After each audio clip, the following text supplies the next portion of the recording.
Okay, so just here on the Taurus deep dive, moon of the lover, and just to get into the right place, find yourself now back in your body, in this room, wherever you may be sitting on your sofa, in your bed, on your chair, and just really take some deep breaths and find yourself in this here now moment. Maybe a few sighs, letting out any of the sort of stresses and strains and energies of the day. Feeling into your body, feeling your breath moving in and out. Breathing deeply all the way into your belly. Feeling that fire in your belly. And maybe if you feel to, doing a bit of movement, a bit of stretching just to eke out some of those tighter spots. And then noticing where your body is touching, where you're sitting or lying. Feeling where your hands are lying. Feeling where your hair might be touching your face. Feeling the breath coming through your nose and into your lips or out of your mouth, feeling that cold draft. And if you can, also try and feel internally. Can you feel your heart beat? Can you feel your pulse, certain parts of your body? Have you got tightness? Have you got tingling? Butterflies?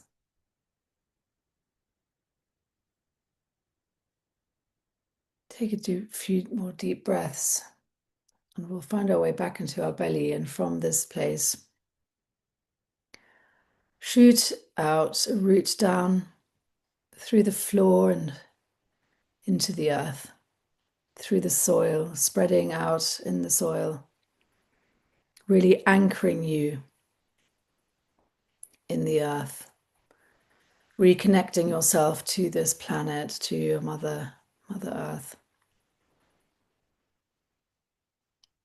and feeling all that life and that abundance of life that is existing right beneath our feet. This whole other microcosm, a macrocosm to some. And keep sending that main root down towards the center of the earth and really feeling that warmth and that heat, bringing that heat back up towards you through all the other roots as well, and just feeling so comforted by it, feeling held by Pachamama, feeling that warmth and that heat coming up through the roots, up into, through your feet, through your legs, and up into your belly, and warming your belly and really stoking that fire in there of your essence. Really try and feel that movement of the energy of the heat and the warmth in your belly moving around, bringing comfort and bringing pleasure as well. And from your heart space, imagine a bright white light. This is more electric, and it's coming up through all your upper chakras and up through your crown, up through the roof of your house, up into the sky, moving up through the stratospheres and out into space. Really feeling what it feels like to be out there. Feel that infinity, that mystery, that quiet. Tuning into that primordial space within which all else plays within. that space of infinite potential and opportunity. And bringing just a little bit of that openness, of that primordial, and bringing it back through your electric white light, keeping open that channel, keeping it open to inspiration, keeping it open to guidance, and bringing that excitement energy back through your top of your head, through your crown chakra, through your other chakras, your third eye, your throat, and back into your heart, and from the heart into your belly to join that warmth. And just resting in that space for a second.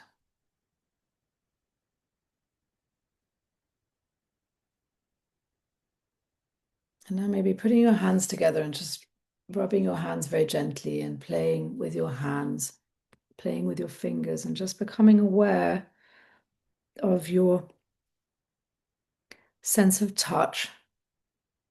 Maybe running your fingers up and down your arms, along your legs, maybe wiggling your toes.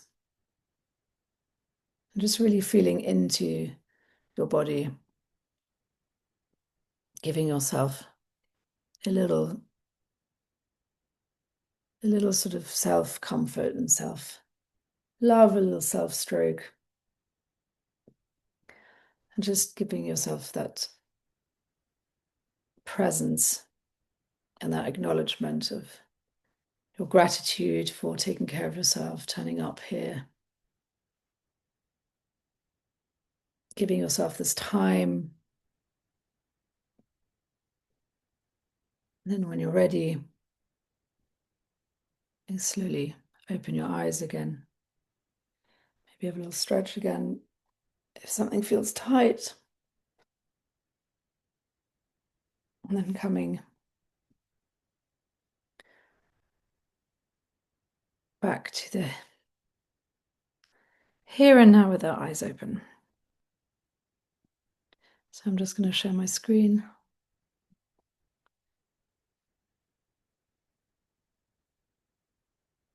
Okay, so let me just press play on that. Great. So we have Taurus. Taurus is a very deep sign, actually, in many ways.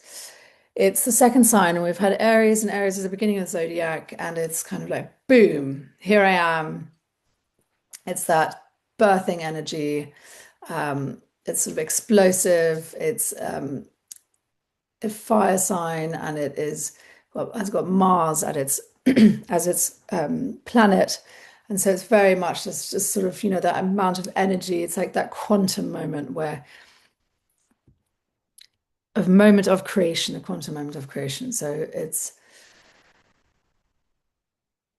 very different to Taurus is kind of, it's very kind of interesting move. And I don't know, some people feel it quite strongly between the Aries and Taurus. Taurus is an earth sign, very grounded. So it's almost like Aries is that sort of almost like more the conception energy. So it is birthing, but it's that sort of conception. You're sort of planted with your identities, and you know your almost like your gene, your book of genes, and it's that completely unconditioned, pure is essential sign. And then Taurus is very much the physical sign, and it's very earthy, and it's very much about manifestation. So how do all these how does the you that is here manifest into reality in daily life? It's very much a sign of the senses. It's very sensual. Taurus really enjoys all the pleasures of life, and actually is also very much, here I am in this manifestation on earth as a life on earth. So how can I enjoy everything that this planet and this life has to offer? And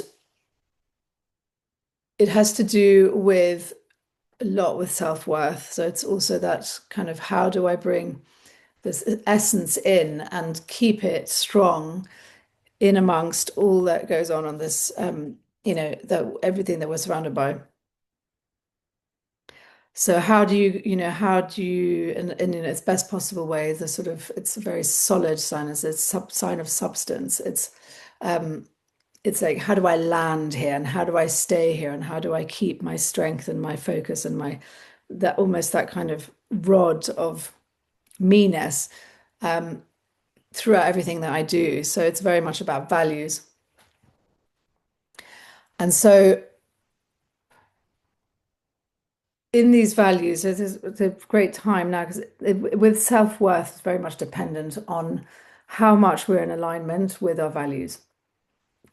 So integrity, the word comes from integral, comes from whole, what is it to be whole? And so figuring out what your values are, and of course there are many that you will find valuable, but there will be two or three that are really like your North Stars. And finding the alignment so that your thoughts and words and deeds are in alignment with these values will, in the long run, bring you the greatest amount of happiness. And when I say in the long run, it's just because it's almost a life's journey to find these values, but also to find alignment with them. And so it's a beautiful time to really dig into what you find valuable. So it's a sign of abundance, very much so.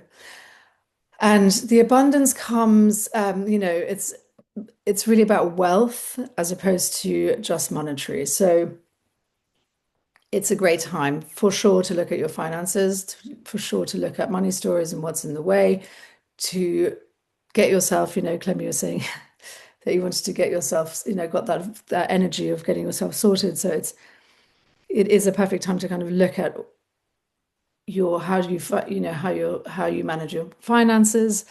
But it's also about really addressing if there's a sense of lack. How can you feel abundant? What can you do to feel more wealthy? And the beauty here really is about how much wealth we can find through our senses. And so a beautiful experiment or inquiry is to really explore the world with your body. And so within that, obviously, we have the foods that we love, and not just the tastes, but the textures, creating beautiful meals that really appeal to those particular senses, also to the fragrances, to smell, going out in the garden. It's a perfect time of year where the flowers are starting to come out. So visually, you've got some beauty in the flowers that are blooming and the scents that are coming off some of the flowers.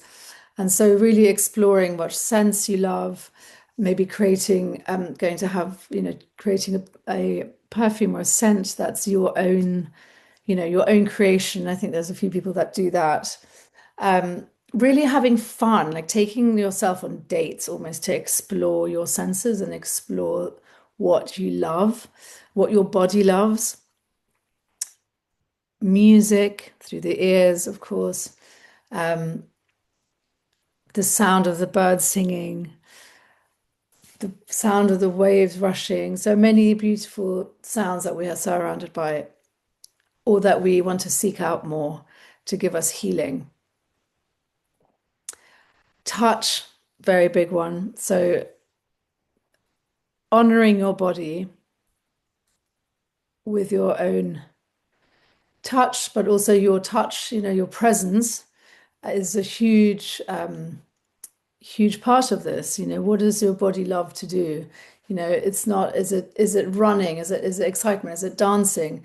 Is it making love?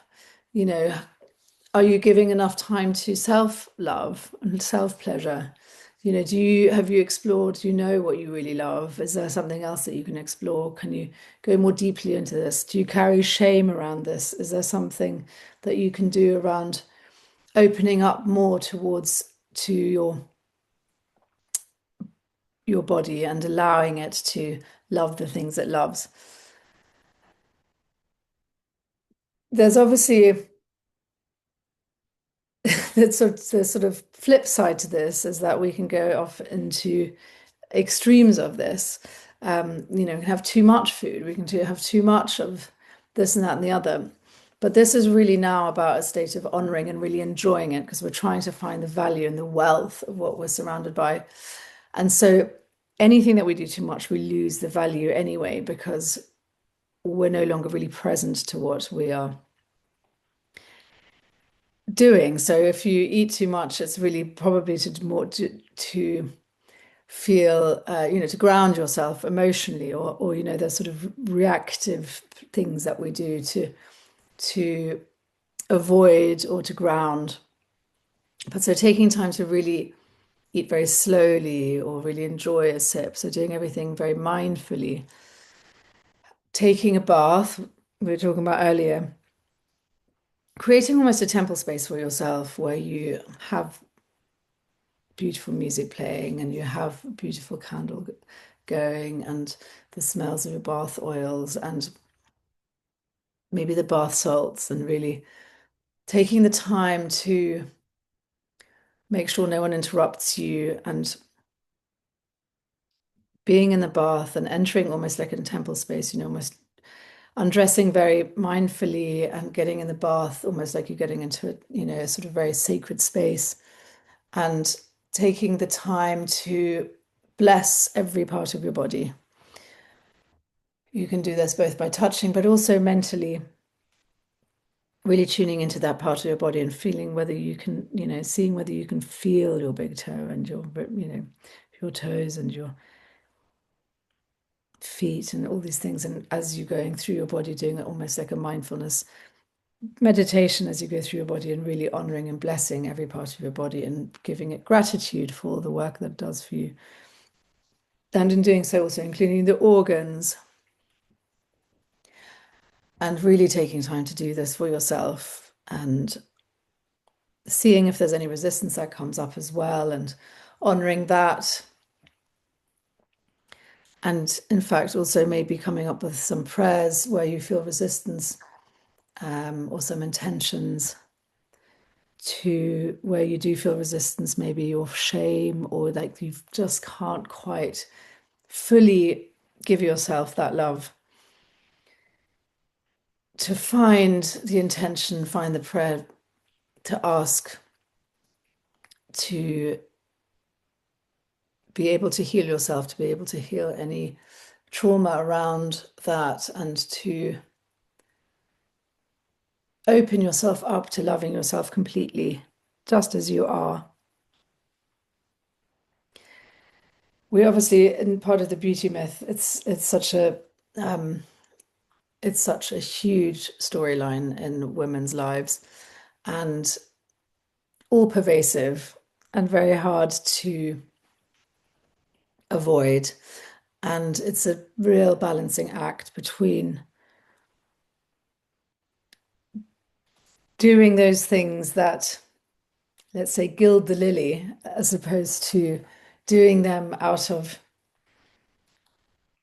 hiding, almost that overly presenting ourselves as a mask, or indeed not spending enough time taking care of ourselves, or feeling like we need to change ourselves in many different ways, being unhappy with the way that certain body things in our body are. And obviously, as we're going through all these physical changes, as we grow older, as we grow pregnant, all these things, there's so many ways in which, we have, we need to sort of be open to the change. And it's very hard in amongst all of the press and the social media and so forth to do this gracefully without feeling like we're not good enough in one way or another. So really honoring our bodies as that, we're life-giving, holy um, vessels. There's nothing more sacred than being able to give life. So really honoring our bodies, and even afterwards, when our bodies have changed, really seeing that as the signifier for this holy process that we've been through, as opposed to the fact that my tits are now a bit saggy or whatever it is. Just actually flipping those stories around, being honoring the fact that we're no longer 16 or 18 or 25, and that we no longer look like that because we have been through this incredibly holy process, and just as much for those who haven't had children, but, just going through the menopause and getting older.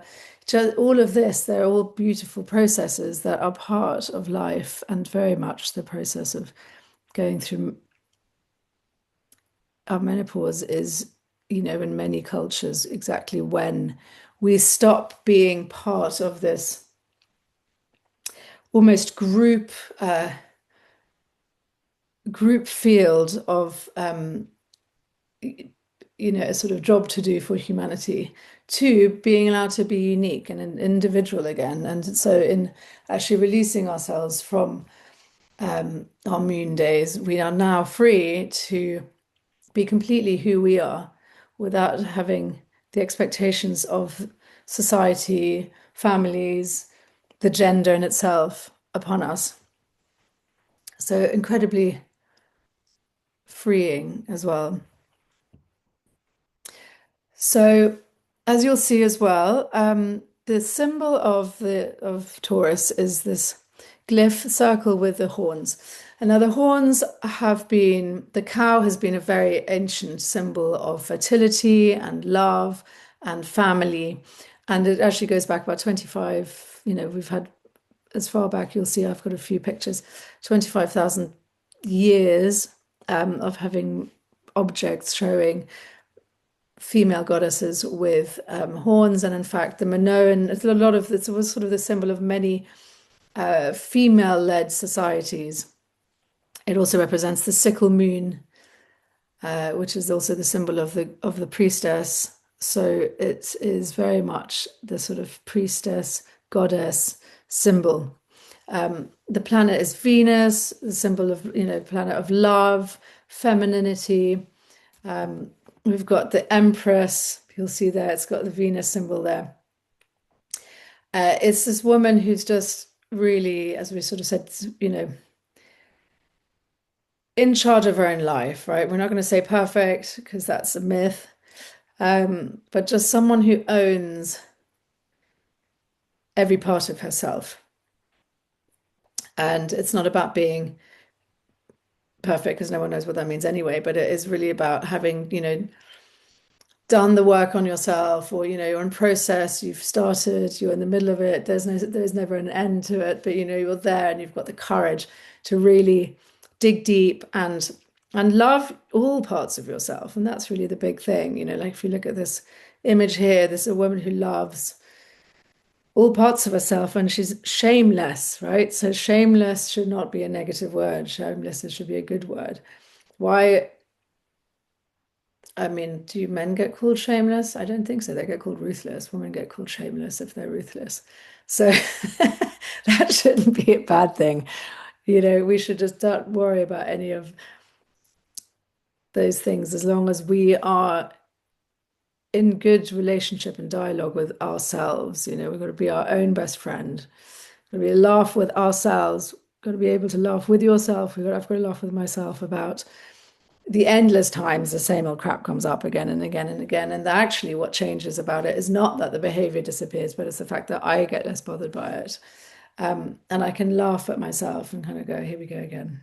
Uh, so really the change is not in the behavior, but it's in about how I speak to myself um, afterwards, you know, how much shit I give myself about it. You know, this is the thing. We got to love ourselves even when we do the silly stuff. Um, so it's also the symbol of Lakshmi. Lakshmi is the Hindu goddess of abundance. She's very much, we've got Aphrodite is in the Greek myth, but the bull, actually, interestingly, the bull is very much the symbol of the female-led societies of the priestesses and so forth. And you'll see that we still have Hathor in the Egyptians. She's the goddess of fertility there as well, life giver. And then when we get to the Greeks, you'll see there's quite a lot of myths where the heroes kill bulls.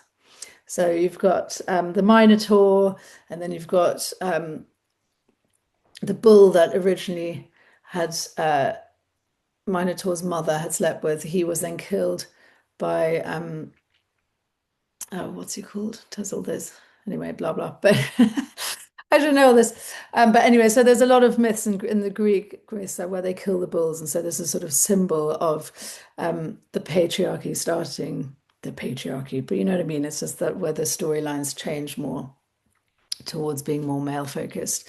And to show them as subservient to males. But so in Lakshmi, Hinduism does not have this so much. Lakshmi is the goddess of abundance, and she, in fact, gets called up. Interestingly, there's a story where she gets brought. She sort of comes to life by all the gods. The only way to bring about all the gods and goddesses lose their powers slowly through a curse, and the only way that is decreed that they can get them back is by all the demons and the gods getting together with the demons and churning the great ocean of consciousness. And so this is really interesting view of what we're talking about um, in terms of the sort of toxic parts of ourselves, because all myths really happen within ourselves. So we have the demons within ourselves and we have the gods within ourselves. And only by working together can Lakshmi come. So it's only in accepting the demonic part of ourselves can we really create full abundance, because we create abundance, in fact, out of our shadows as much as we do out of our sort of positive traits. In the story of Vishnu, actually, there's a huge cloud of toxic poison that comes out of this cloud, and Vishnu holds it in his throat, and he keeps it there, and he turns blue while doing it, but he basically transforms this poison. And so again, this is how, in doing this sort of work and doing the work and churning up our demons and churning with our, in doing the spiritual work, this toxicity comes out. It's, as we release and and then it's about, again, how we manage the toxicity that comes from all the spiritual work we do, and taking full accountability for our emotions and behavior while we're doing our spiritual work. So very much the goddess of love and abundance, and this is a great goddess to work with if you're looking to manifest abundance in one way or another. So you can do Lakshmi Sadhana for 40 days, where you say you have a very strong intention around what it is you're trying to achieve, and then chanting her mantra daily together with your, holding your intention in your mind is a really powerful abundance practice. Here's a picture of the La Salle goddess, and she's the oldest that they found, but you can see that she's holding the horn. The horn of the cow also is the cornucopia. It's all about the sort of never-ending energy of blessing, basically. And so in all your affirmations that you do around this time, it's really useful. So to add, with ease and grace. So I attract abundance with ease and grace. I attract flow with ease and grace. My life flows with ease and grace. Um, I'm open, for all these things. Like the jobs come to me with ease and grace. All these things. So if you just keep bringing in ease and grace, because actually that in itself, letting things, having flow and having ease and having grace in itself is huge abundance. This is a great poem. This is for the senses that we spoke about. May your body be blessed. May you realize that your body is a faithful and beautiful friend of your soul. And may you be peaceful and joyful and recognize that your senses are sacred thresholds. May you realize that holiness is mindful, gazing, feeling, hearing, and touching. May your senses gather you and bring you home. May your senses always enable you to celebrate the universe and the mystery and the possibilities in your presence here. May the Eros of Earth bless you. And then in the priestess code, we have the priestess of the moon of the lover, priestess of the lover, and the symbol of this is a rose, and the tool is the mirror. And the rose is the highest frequency plant that there is. There's a highest frequency flower. So they've measured all the frequencies of the essential oils, and the rose is in fact, I think 400, 430, no, 300 and something, 47 hertz. And the next one down is actually frankincense at 147. So it's almost twice the frequency of the next plant down. And as you know, the rose has been used as sort of ubiquitous in spiritual iconography. Mary is associated with the rose and the lily. Mary of Guadalupe. There are many, many roses, in fact, already common Egyptian symbology, and even before then, very, very ancient, a lot in India and Hinduism as well. So it's kind of across the whole world, really. And it's a sort of symbol of that blooming, of that opening of yourself, opening yourself to your spiritual journey, opening yourself to your vulnerability with yourself, opening yourself to curiosity and inquiry, opening your heart. It's that gentle flowering and that gentle blossoming of each petal slowly, and it's a gentle process. It's not sort of overnight. And I think quite often when we start spiritual journeys, and I know you both have been on yours for a while, but there's that sort of enthusiasm. It's almost a bit like the zodiac, that first thing when you have that first few experiences, and you're like, wow, let's go. You do that sort of Aries fast forward. And then you suddenly hit a massive bump and you come crashing down. and it's that thing where you can't just go out because it needs to be grounded. Like the whole point of this, coming in touch with these other energies and experiences is to really, through Taurus now starting to, grounding, it's practical magic. And that's also the magic of the priestess, or if you want to call it witches or whatever it is. It's really practical magic. It's not about escaping, the real practical magic, as I think I've mentioned before, but the best practical magic is changing your attitude. Because you can change your whole world by changing your attitude and how you see, how you look out of your eyes. What do they say? Where your attention goes, your energy flows. And so if you can, find yourself some beautiful roses just to remind yourself of the goddess within you and around you and the great goddess that we live on. Nature anyway is an absolute playground for our senses. So for me, I cannot recommend enough, and I'm sure you both feel this way anyway, but it's a really good place to go if you feel you are overwhelmed. It's almost like that earthing, it's the earthing rod.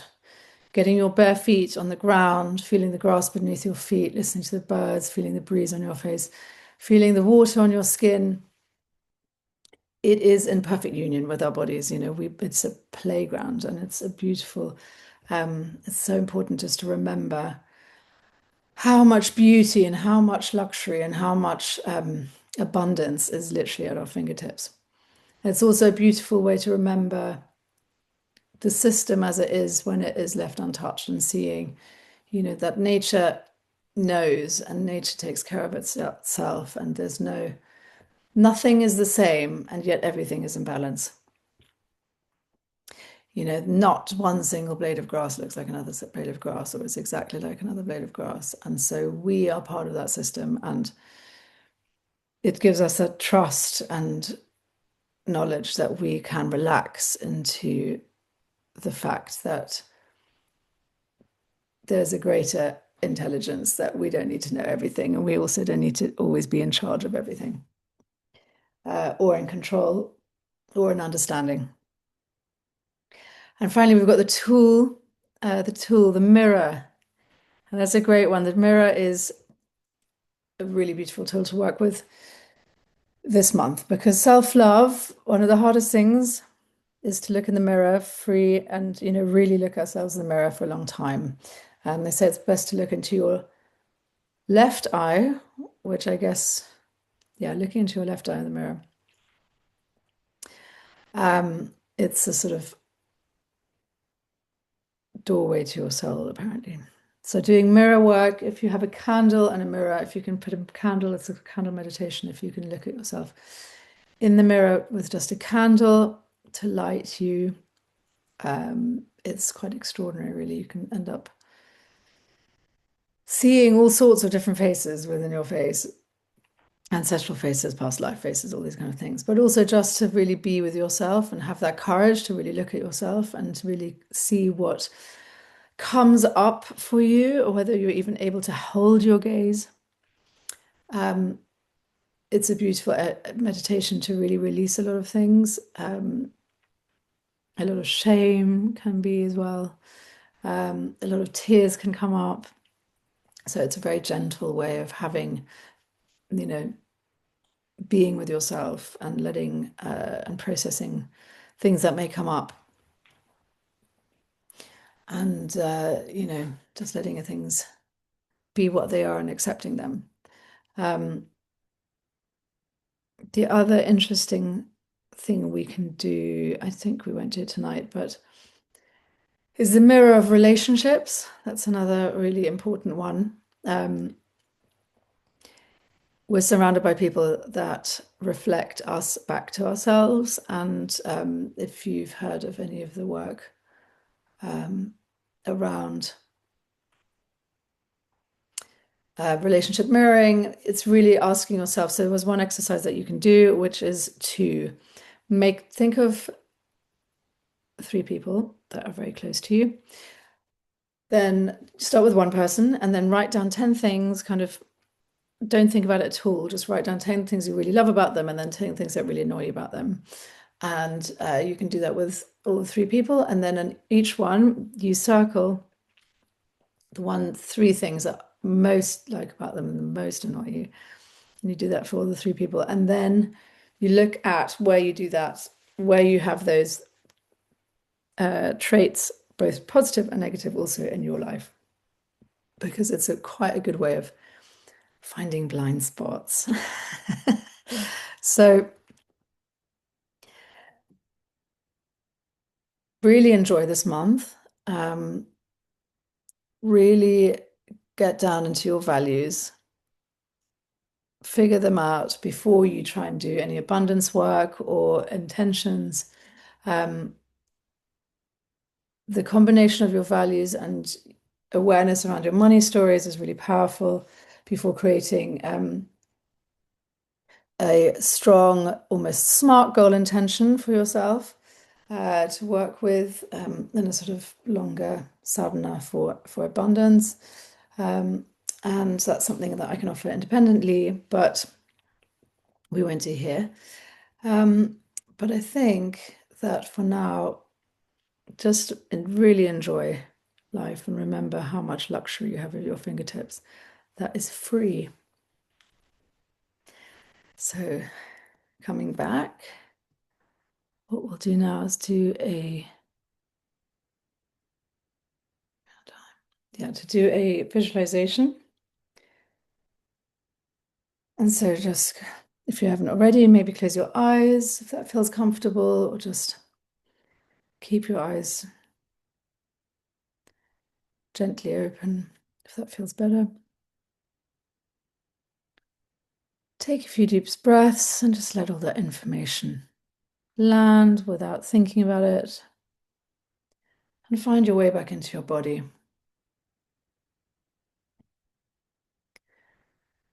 Find yourself in a place in nature that really is very beautiful to you and very restful. Hear the birds singing, hear the insects buzzing, feel the warmth. It's a beautiful day. You might hear the trickling of a stream, singing of the birds.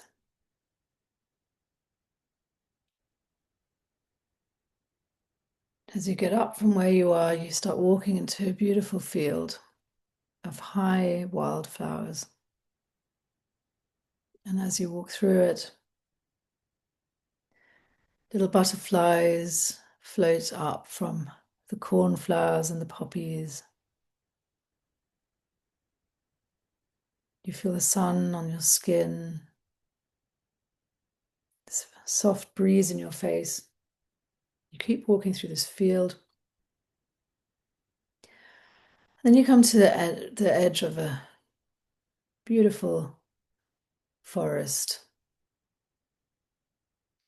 And in the middle of this forest, there's a sort of entrance which is almost shaped by the branches of the tree, like a portal, a doorway, a pointed doorway, like a Moorish palace. And you walk through, and there's this tunnel of trees that you go through. And as you're walking through, you can feel the moisture in the air, the animals running around. And you're feeling totally at peace. When you come to the end of this tunnel of trees, there's a cave. And you enter this cave completely unafraid, even though it's a bit dark in there, but you just know this is where you're meant to be. And as you walk around the cave, you see a light coming out of another tunnel at the other side, and you decide to follow this light.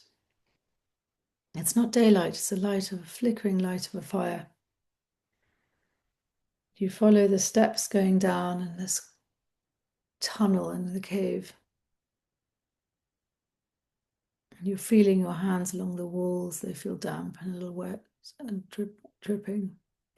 And as you get to the bottom, slowly the lights get stronger, and the cave opens up to a huge, cavernous area, which is lit by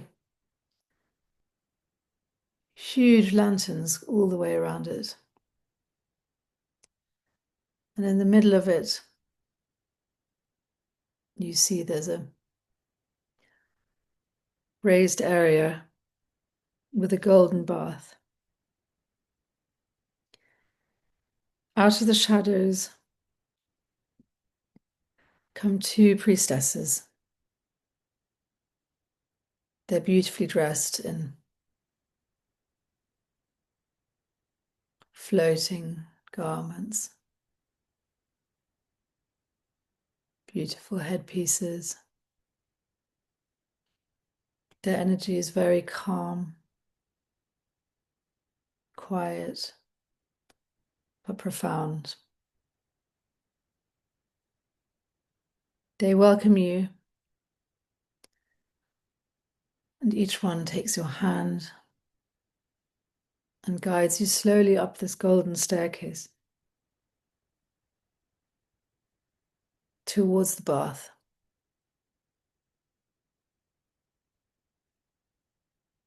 And they slowly undress you, and there is no shame there. They're in full honor of you, your essence, and your body. They help you into the bath, and as you step into the bath, you lower yourself into a bath of milk, warm to the touch, soft on your skin. Rose petals, the smell of roses and lavender in the air surrounding you. And as you lie in there, they softly take sponges and wash you down. Every time the sponge honors you, it is like your skin comes alight with gold. The energy in your skin and in your hands where that sponge crosses lights up your body, lights up every cell. It is a blessing every time. Wherever the sponges pass your body, it's a blessing that ignites every single cell in your body. And they pass them over your hands, up your arms, across your back, across your front.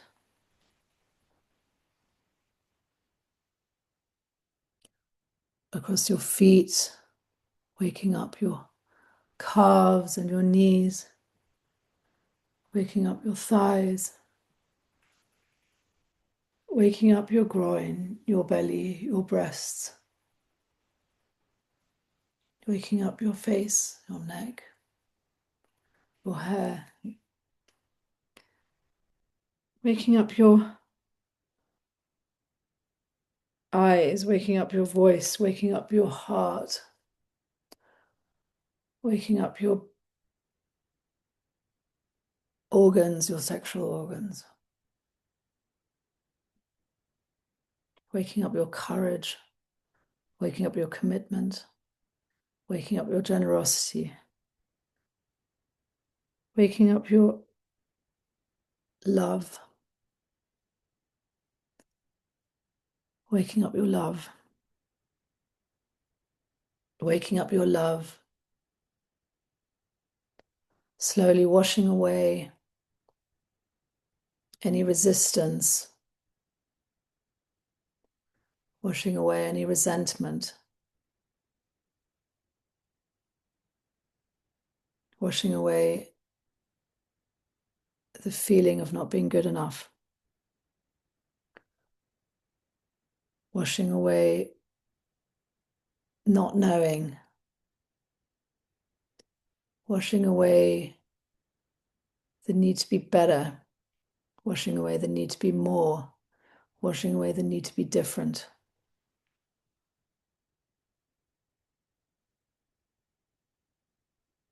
Electrifying every part of yourself, honoring every part of who you are, bringing laughter with it, laughter of the relief of realizing that everything is just as it should be, that you are perfect in your flaws, perfect in that flaws don't exist, that perfection and flaws are just a myth, that every part of you, laughing with the realization that every part of you is sacred. Every part of you is designed to be exactly as it is.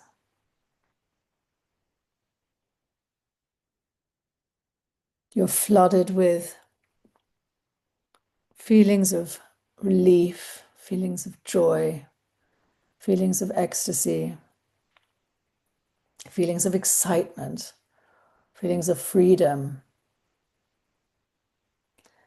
You dunk your head under in the milk, almost like a baptism.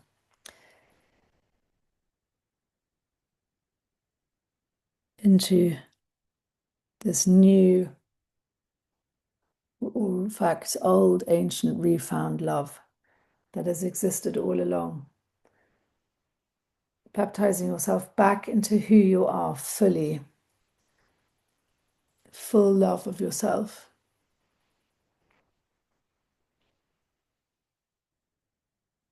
Slowly, the priestesses help you back out the bath after you've enjoyed some more time in there. And they dress you in a beautiful silk robe woven of the finest colors, shimmering. And they ask you to bow your head, and they place a crown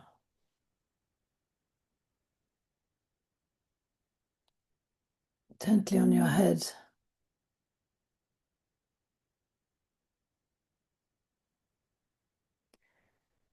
And they crown you to be your own queen, to be your own empress,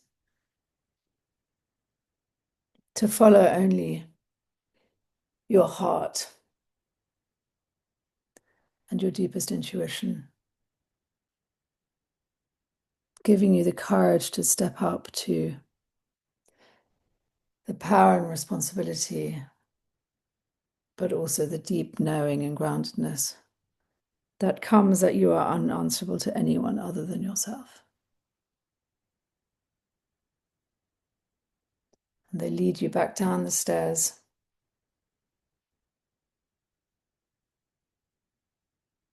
And slowly you come back to the entrance.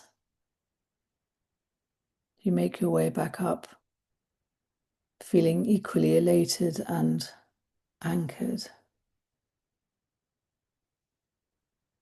And as you make your way back through the cave and through the forest, it's like all your senses are on fire, and you can feel every single cell of your foot touch the ground. You can feel every single cell in your arm, feel the breeze. You can feel every single bird. You can hear every single bird in the forest. You can see many more colors than you saw before. Your heart is wide open, and as you come into the field of wildflowers, your laughter rings out as you run through the fields and spin with the joy and the remembrance of what it's like to be you. You enjoy this moment for as long as you wish.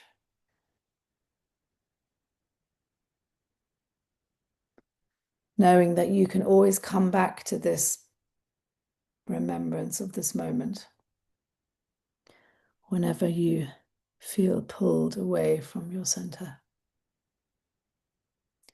Remember this frequency. It is yours. And then slowly making your way back to your special place and laying down,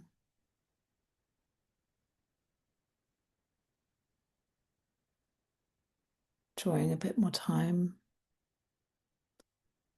listening, feeling, smelling, tasting, touching.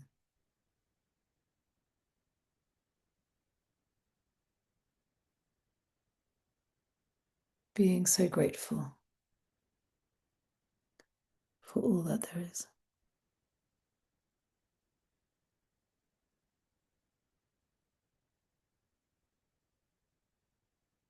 Knowing that you have the crown to remind you of who you are.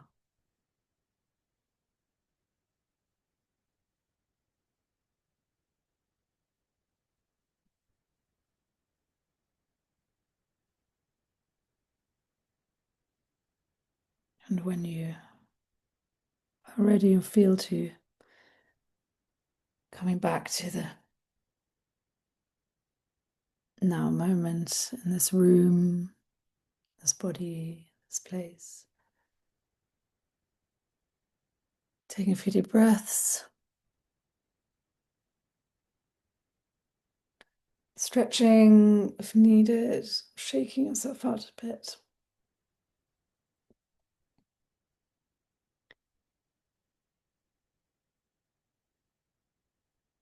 And when you feel to open your eyes,